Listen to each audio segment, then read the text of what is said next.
Hello guys, आज के इस वीडियो में आपके लिए यानी कि ग्रुप डी एग्जाम वालों के लिए वेरी इंपॉर्टेंट क्वेश्चन लाया हूं, जो कि टॉप 60 क्वेश्चन होंगे इस वीडियो में। तो आप लोग वीडियो को ध्यान से देखिएगा और इस वीडियो में आप कितने क्वेश्चन का आंसर पहले से जानते थे कमेंट कीजिएगा। आपका स्कोर कितना हो रहा है आप लोग कमेंट कीजिएगा।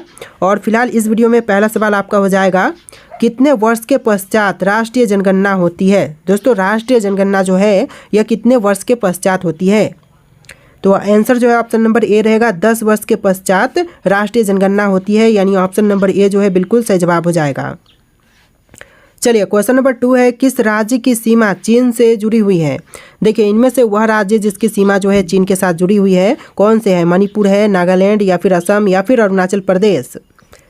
तो इसका right answer option number D रहेगा, अरुणाचल प्रदेश, जो कि सीमा जो है चीन के साथ जुड़ी हुई है। ऑप्शन नंबर डी बिल्कुल सही जवाब है।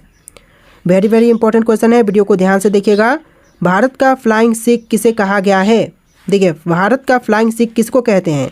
मिल्खा सिंह को, जोगिंदर सिंह को, अजीत पाल सिंह या फिर पीटी उषा को। तो राइट आंसर ऑप्शन नंबर का ए रहेगा, मिल्खा सिंह को कहते हैं भारत का फ्लाइंग सिख। चलिए, अगला सवाल है, काजीरंगा राष्ट्रीय पार्क कहाँ है। दोस्तों, काजीरंगा राष्ट्रीय पार्क कहाँ पर है। उड़ीसा में है, महाराष्ट्र में, असम में या फिर मणिपुर में। तो right answer option number C रहेगा, असम राज्य में है काजीरंगा राष्ट्रीय पार्क। ऑप्शन नंबर सी आपका बिल्कुल सही जवाब है। तो देखिए, आपका अगला सवाल है, क्वेश्चन नंबर 5, महात्मा गांधी जी को अधनंगा फकीर किसने कहा। दोस्तों, महात्मा गांधी जी को अधनंगा फकीर कहने वाले यह थे Churchill. Option number C Churchill आपका बिल्कुल सही जवाब है। चलिए, क्वेश्चन नंबर 6 है, भारत में मिसाइल मैन के नाम से किसे जाना जाता है। दोस्तों, भारत में मिसाइल मैन के नाम से जानते हैं एपीजे अब्दुल कलाम को, यानी ऑप्शन नंबर बी जो है इस क्वेश्चन का बिल्कुल सही जवाब है। क्वेश्चन नंबर 7 है, भारत के राष्ट्रीय गान गाने की समय अवधि कितनी है। 42 सेकेंड है, 65 सेकेंड, 60 सेकेंड या फिर 52 सेकेंड। तो right answer option number D रहेगा, 52 सेकेंड, जो कि भारत के राष्ट्रीय गान गाने की समय अवधि है। यानी आपका जो सही जवाब है ऑप्शन नंबर का डी रहेगा, 52 सेकेंड। चलिए, अगला सवाल है, विश्व का सबसे बड़ा महाद्वीप कौन सा है। दोस्तों, विश्व का सबसे बड़ा महाद्वीप पूछा जा रहा है, तो कौन सा होगा। अफ्रीका, दक्षिण अमेरिका, ऑस्ट्रेलिया या फिर एशिया। तो right answer option number D रहेगा, एशिया, जो कि विश्व का सबसे बड़ा महाद्वीप है। चलिए, क्वेश्चन नंबर 9 है, चेतक घोड़ा किसका घोड़ा था। दोस्तों, चेतक जो घोड़ा था वह किसका घोड़ा था इनमें से। तो right answer option number D रहेगा, राणा प्रताप का घोड़ा था चेतक। ऑप्शन नंबर डी आपका बिल्कुल सही जवाब है। देखिए, क्वेश्चन नंबर 10 है, गायत्री मंत्र किस पुस्तक से लिया गया है। दोस्तों, गायत्री मंत्र जो ली गई है यह लिया गया है ऑप्शन नंबर ए ऋग्वेद से, यानी आपका सही जवाब ऑप्शन नंबर ए रहेगा, ऋग्वेद। चलिए, क्वेश्चन नंबर 11 है, जलियांवाला बाग हत्याकांड कब हुआ था। 1915 में, 1919 में, 1917 में या फिर 1913 में। इसका सही जवाब ऑप्शन नंबर बी रहेगा, 1919 में हुआ था जलियांवाला बाग हत्याकांड। चलिए, क्वेश्चन नंबर 12 है, फिरोज शाह कोटला ग्राउंड कहाँ पर स्थित है। पुणे में है, कोलकाता में है, दिल्ली में है, मुंबई में है, कहाँ पर है। तो यह हो जाएगा आपका ऑप्शन नंबर सी, दिल्ली में है, यानी कि फिरोज शाह कोटला ग्राउंड जो है यह दिल्ली में स्थित है। ऑप्शन नंबर सी आपका बिल्कुल सही जवाब है। चलिए, क्वेश्चन नंबर 13 है, दिल्ली का लाल किला किसने बनवाया था। दोस्तों, दिल्ली स्थित लाल किला को बनवाने वाले कौन हैं। तो right answer option number C रहेगा, शाहजहां, जिन्होंने दिल्ली में लाल किला बनवाया था। ऑप्शन नंबर सी आपका बिल्कुल सही जवाब है। चलिए, क्वेश्चन नंबर 14 है, भारत का सर्वोच्च नागरिक सम्मान कौन सा है।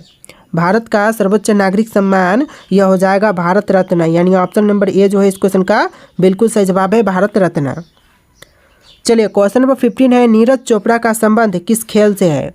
देखिए, नीरज चोपड़ा का संबंध यह है जैवलिन थ्रो से, यानी option number B javelin throw आपका बिल्कुल सही जवाब है। चलिए, अगला सवाल है, राष्ट्रीय विज्ञान दिवस किस दिन मनाया जाता है। दोस्तों, राष्ट्रीय विज्ञान दिवस जो है यह मनाई जाती है 28 फरवरी को। ऑप्शन नंबर सी 28 फरवरी आपका बिल्कुल सही जवाब है। चलिए, अगला सवाल है, 5 सितंबर किस रूप में मनाया जाता है।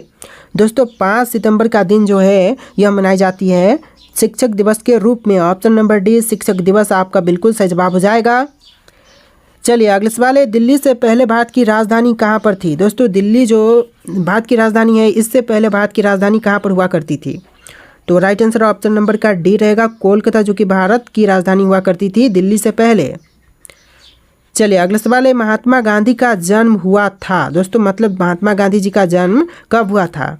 तो राइट आंसर ऑप्शन नंबर का बी रहेगा। 1869 में महात्मा गांधी जी का जन्म हुआ था, यानी ऑप्शन नंबर बी बिल्कुल सही जवाब है। चलिए क्वेश्चन नंबर 20 है, भारत की सबसे ऊंची मीनार कौन सी है? दोस्तों भारत की सबसे ऊंची मीनार इनमें से यह हो जाएगा ऑप्शन नंबर का सी, कुतुब मीनार। जी हाँ दोस्तों, कुतुब मीनार जो कि भारत की सबसे ऊंची मीनार है। सारे के सारे क्वेश्चन वेरी वेरी इंपॉर्टेंट है, वीडियो को ध्यान से देखिएगा और इस वीडियो को लाइक करके चैनल को सब्सक्राइब कर लीजिएगा। चलिए क्वेश्चन नंबर 21 है, चार मीनार कहाँ पर स्थित है? दोस्तों चार मीनार जो है यह है हैदराबाद शहर में, यानी ऑप्शन नंबर बी हैदराबाद इस क्वेश्चन का बिल्कुल सही जवाब है। चलिए क्वेश्चन नंबर 22 है, भारत का सबसे ऊंचा बांध कौन सा है? दोस्तों भारत में स्थित सबसे ऊंचा बांध यह कौन से होंगे? तो right answer option number A रहेगा, टिहरी जो कि भारत का सबसे ऊंचा बांध है। ऑप्शन नंबर ए बिल्कुल सही जवाब है। और सबसे बड़ा यह हीराकुंड बांध है, याद रखिएगा, सबसे बड़ा पूछा जाए तो हीराकुंड, और सबसे ऊंचा में टिहरी आपका हो जाएगा राइट आंसर। चलिए क्वेश्चन नंबर 23 है, कुचिपुड़ी नृत्य का आरंभ कहाँ हुआ था? देखिए कुचिपुड़ी नृत्य का आरंभ जो हुआ था यह हुआ था आंध्र प्रदेश राज्य में। Option number B Andhra Pradesh आपका बिल्कुल सही जवाब है। चलिए क्वेश्चन नंबर 24 है, सबसे अधिक डाकघर किस देश में है? दोस्तों सबसे अधिक डाकघर जो है यह है भारत देश में। ऑप्शन नंबर ए भारत आपका बिल्कुल सही जवाब है। देखिए क्वेश्चन नंबर 25 है, रिजर्व बैंक ऑफ इंडिया का मुख्यालय कहाँ पर है? दोस्तों रिजर्व बैंक ऑफ इंडिया का मुख्यालय जो है यह कहाँ पर है? मुंबई में, हैदराबाद में, लखनऊ में या फिर दिल्ली में? आपका आंसर ऑप्शन नंबर ए रहेगा, मुंबई में। मुंबई में है आपका रिजर्व बैंक ऑफ इंडिया का मुख्यालय, यानी right answer option number A रहेगा। चलिए क्वेश्चन नंबर 26 है, विश्व आदिवासी दिवस किस दिन मनाया जाता है? विश्व आदिवासी दिवस जो है यह किस दिन मनाई जाती है? तो right answer option number C रहेगा, 9 अगस्त को विश्व आदिवासी दिवस मनाई जाती है। ऑप्शन नंबर सी आपका बिल्कुल सही जवाब है। चलिए क्वेश्चन नंबर 27 है, देश के एकमात्र किस राज्य की राजभाषा अंग्रेजी है? देखिए देश का एकमात्र वह राज्य जहाँ की राजभाषा अंग्रेजी है, तो आंसर ऑप्शन नंबर ए रहेगा, नागालैंड राज्य की राजभाषा अंग्रेजी है। चलिए क्वेश्चन नंबर 28 है, अलकनंदा नदी भारत में भागीरथी नदी में कहाँ मिलती है? देखिए अलकनंदा नदी जो है वह भारत में भागीरथी नदी में जाकर के मिलती है। ऑप्शन नंबर का डी देवप्रयाग में। चलिए क्वेश्चन नंबर 29 है, अजंता की गुफाएं कहाँ पर स्थित है? दोस्तों अजंता की गुफाएं जो है यह है महाराष्ट्र राज्य में। ऑप्शन नंबर सी महाराष्ट्र आपका बिल्कुल सही जवाब है। बस आप लोग वीडियो को लाइक कर देना और चैनल को सब्सक्राइब कर लीजिएगा। ग्रुप डी एग्जाम के लिए वेरी वेरी इंपॉर्टेंट क्वेश्चन है सबके सब। चलिए क्वेश्चन नंबर 30 है, मोहनजोदड़ो कहाँ पर स्थित है? दोस्तों मोहनजोदड़ो जो है यह है सिंध में। ऑप्शन नंबर ए सिंध आपका बिल्कुल सही जवाब है। चलिए क्वेश्चन नंबर 31 है, चरक किसके राज चिकित्सक थे? दोस्तों चरक जो थे वह राज चिकित्सक थे कनिष्क के, यानी ऑप्शन नंबर डी कनिष्क आपका बिल्कुल सही जवाब है। चलिए क्वेश्चन नंबर 32 है, दुग्ध उत्पादन में किस देश का विश्व में प्रथम स्थान है? दोस्तों दुग्ध उत्पादन में विश्व में प्रथम स्थान पर है भारत देश, यानी ऑप्शन नंबर बी भारत आपका बिल्कुल सही जवाब हो जाएगा। चलिए अगला सवाल है, इंदिरा गांधी राष्ट्रीय मानव संग्रहालय कहाँ पर है? दोस्तों इंदिरा गांधी मानव संग्रहालय यह है भोपाल में। ऑप्शन नंबर ए भोपाल आपका बिल्कुल सही जवाब है। ग्रुप डी के प्रिपरेशन वालों के लिए वेरी वेरी इंपॉर्टेंट क्वेश्चन है, वीडियो को ध्यान से देखिएगा। क्वेश्चन नंबर 34 है, अलीगढ़ मुस्लिम विश्वविद्यालय के संस्थापक कौन थे? अलीगढ़ मुस्लिम विश्वविद्यालय के संस्थापक इनमें से हो जाएंगे सर सैयद अहमद, यानी option number B sir Syed Ahmad आपका बिल्कुल सही जवाब है। चलिए क्वेश्चन नंबर 35 है, फतेहपुर सिकरी किस राज्य में स्थित है? दोस्तों फतेहपुर सिकरी जो है यह स्थित है उत्तर प्रदेश राज्य में। ऑप्शन नंबर सी उत्तर प्रदेश आपका बिल्कुल सही जवाब है। चलिए अगला सवाल है, भारत का प्राचीन भाषा कौन सी है? दोस्तों भारत की सबसे प्राचीन भाषा इनमें से यह संस्कृत हो जाएगा, यानी ऑप्शन नंबर ए जो है इस क्वेश्चन का बिल्कुल सही जवाब है संस्कृत। चलिए अगला सवाल है, गुप्त शासकों की सरकारी भाषा थी? देखिए गुप्त शासकों की सरकारी भाषा यह हो जाएगा संस्कृत, यानी ऑप्शन नंबर बी जो है इस क्वेश्चन का बिल्कुल सही जवाब है। चलिए क्वेश्चन नंबर 38 है, मौर्य राजवंश का प्रथम शासक कौन था? दोस्तों मौर्य राजवंश के प्रथम शासक यह थे Chandragupta. Option number B Chandragupta आपका बिल्कुल सही जवाब है। चलिए अगला सवाल है, ग्रैंड ट्रंक रोड किसने बनवाई? दोस्तों ग्रैंड ट्रंक रोड बनवाने वाले यह थे ऑप्शन नंबर का डी शेरशाह। आपका आंसर ऑप्शन नंबर डी रहेगा शेरशाह।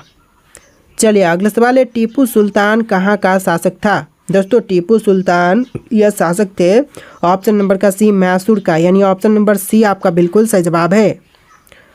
चलिए क्वेश्चन नंबर 41 है, भारत में प्रसिद्ध गोल गुंबद कहाँ पर स्थित है। दोस्तों भारत का जो प्रसिद्ध गोल गुंबद है यह स्थित है ऑप्शन नंबर का डी बीजापुर में। चलिए क्वेश्चन नंबर 42 है, नालंदा विश्वविद्यालय का संस्थापक कौन था। नालंदा विश्वविद्यालय के संस्थापक यह हो जाएंगे कुमार गुप्त, यानी ऑप्शन नंबर बी कुमार गुप्त आपका बिल्कुल सही जवाब है। चलिए अगले सवाल है, महावीर की माता कौन थी। दोस्तों महावीर की माता इनमें से कौन थी, तो right answer option number B रहेगा त्रिशला, जो कि महावीर की माता थी। ऑप्शन का बी आपका बिल्कुल सही जवाब है। चलिए क्वेश्चन नंबर 44 है, महान सम्राट अशोक किस वंश के थे। जो महान सम्राट अशोक थे यह थे मौर्य वंश के। ऑप्शन नंबर बी मौर्य वंश आपका बिल्कुल सही जवाब है। चलिए क्वेश्चन नंबर 45 है, वाराणसी शहर किस नदी के किनारे पर स्थित है। वाराणसी शहर जो है यह है आपका गंगा नदी के किनारे पर। ऑप्शन नंबर बी गंगा आपका बिल्कुल सही जवाब है। देखिए अगला सवाल है, सम्राट अशोक किसके उत्तराधिकारी थे। दोस्तों सम्राट अशोक यह उत्तराधिकारी थे बिंदुसार के। ऑप्शन नंबर ए बिंदुसार बिल्कुल सही जवाब है। चलिए क्वेश्चन नंबर 47 है, किसे प्रसिद्ध रूप से मैसूर का बाग कहा जाता था। देखिए प्रसिद्ध रूप से मैसूर का बाग यह कहते थे ऑप्शन नंबर का सी टीपू सुल्तान को। आपका right answer option number C रहेगा टीपू सुल्तान। चलिए क्वेश्चन नंबर 48 है, गौतम बुद्ध का वास्तविक नाम क्या था। देखिए गौतम बुद्ध का वास्तविक नाम यह हो जाएगा सिद्धार्थ। ऑप्शन नंबर बी इस क्वेश्चन का बिल्कुल सही जवाब है सिद्धार्थ। चलिए अगला सवाल है, बुद्ध किस वंश से संबंधित थे। देखिए बुद्ध जो थे वह संबंधित थे शाक्य वंश से, यानी ऑप्शन नंबर ए शाक्य आपका बिल्कुल सही जवाब है। देखिए क्वेश्चन नंबर 50 है, भारत का प्रथम मुगल शासक कौन था। दोस्तों भारत का प्रथम मुगल शासक यह था Akbar. Option number B Akbar आपका बिल्कुल सही जवाब है। अगला सवाल है, सर्व शिक्षा अभियान किस वर्ष में शुरू किया गया था। सर्व शिक्षा अभियान जो शुरू की गई यह किया गया था 2001 में। ऑप्शन नंबर बी 2001 आपका बिल्कुल सही जवाब है। देखिए क्वेश्चन नंबर 52 है, एक्सरे की खोज निम्नलिखित में से किसके द्वारा की गई। तो एक्सरे की खोज करने वाले जो हैं यह हो जाएंगे ऑप्शन नंबर का D WC Roentgen. Option number D आपका बिल्कुल सही जवाब है WC रोंटगेन। चलिए अगला सवाल है, दिल्ली किस नदी के किनारे पर बसी हुई है। दोस्तों दिल्ली जो है वह बसी हुई है यमुना नदी के किनारे पर। ऑप्शन नंबर बी आपका बिल्कुल सही जवाब है यमुना। चलिए अगला सवाल है, देश का लौह पुरुष किसे कहते हैं। दोस्तों देश के लौह पुरुष जो कहे जाते हैं वह कौन है। सरदार पटेल, पंडित जवाहरलाल नेहरू, महात्मा गांधी, लोकमान्य तिलक। देखिए इसका राइट आंसर आप लोग को कमेंट करना है। और आज के इस वीडियो में टोटल 54 क्वेश्चन थे। आप कितने क्वेश्चन का आंसर पहले से जानते थे कमेंट कीजिएगा। और आज के इस वीडियो में इतने क्वेश्चन थे। वीडियो को लाइक करके चैनल को सब्सक्राइब कीजिएगा। चलिए फिर मिलते हैं एक नए वीडियो में।